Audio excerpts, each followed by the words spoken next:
Hello everyone, কি খবৰ আপোনালোকৰ ভালনে আৰু আজি এটা মই ইনফৰমেশন আপোনালোকৰ লগত শেয়াৰ কৰিম ইয়াতে গাড়ী চলাবলৈ বহুত বেছি টাফ হয় মানে ইউকেত ইণ্ডিয়াতকে গাড়ী চলাবলৈ বহুত বেছি টাফ হয় মই কিয় কৈছো কাৰণ ইয়াতে ৰুলছ আৰু ৰেগুলেশন ইমানেই বেছি আছে যে যেনেকে তেনেকে আমি গাড়ী চলাব নোৱাৰো মই এটা আপোনালোকৰ লগত আমাৰ এক্সপেৰিয়েন্স এটা শেয়াৰ কৰিম এইখন হৈছে এখন পেনাল্টি নোটিছ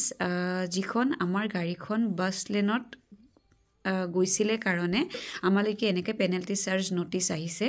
আৰু এইটো ডাইৰেক্ট পোষ্টেৰে আহি যায় তাৰপিছত মই দেখাম ইয়াতে চাওক পেনাল্টি চাৰ্জেছ 70 পাউণ্ডলৈকে হিয়তে ৰাখিছে তো আমি এইখিনি বস্তু পেমেন্ট কৰিবই লাগিব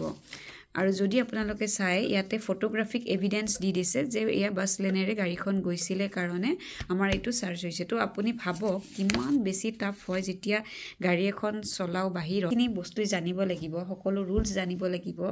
আৰু ইয়াতে এনেকুৱা নহয় যে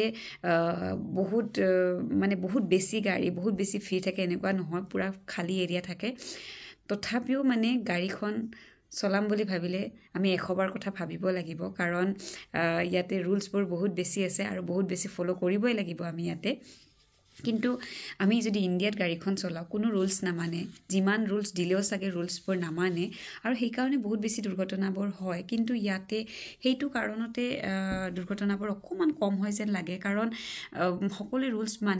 মানে যেনেকে তেনেকে গাড়ী চলাব নোৱাৰে কাকো গাড়ীখন ক্ৰছ কৰাৰ আগতে আপুনি বহুতবাৰ ভাবিব লাগিব কাৰণ হেইটোটো নিয়ম আছে তাৰ পিছত সাপোজ মই এটা এক্সাম্পল দিছো যেনেকে সাইকেল আৰোহী এজন গৈ আছে আৰু আপুনি ডাইৰেক্ট গাড়ীখন ক্ৰছ কৰিব নোৱাৰে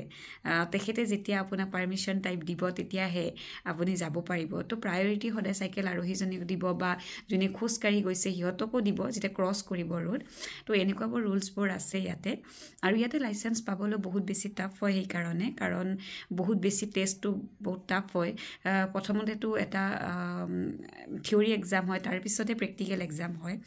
তো এইখিনি বস্তু ৰুলছটো ভালেই আৰু যদি আমি ইণ্ডিয়াটো এইটো ফলো কৰিলো হয় মেবি বহুতখিনি সুবিধা হ'ল হয় তো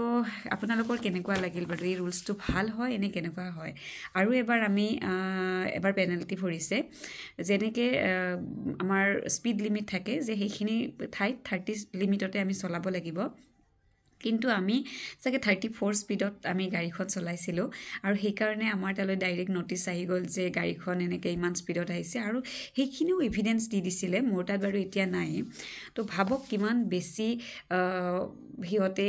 সবখিনি চাই তো তেতিয়াও আমি কিবা 60 পাউণ্ড মান পেনাল্টি দিছিলো দিব লগা হৈছিলে আমি তো এই কাৰণে বহুত বেছি ইয়াতে জানিব লগা হয় আৰু সেই কাৰণে মই ক'লো যে ইণ্ডিয়াতকে ইউকেত গাড়ী চলোৱাটো বহুত বেছি টাফ হয়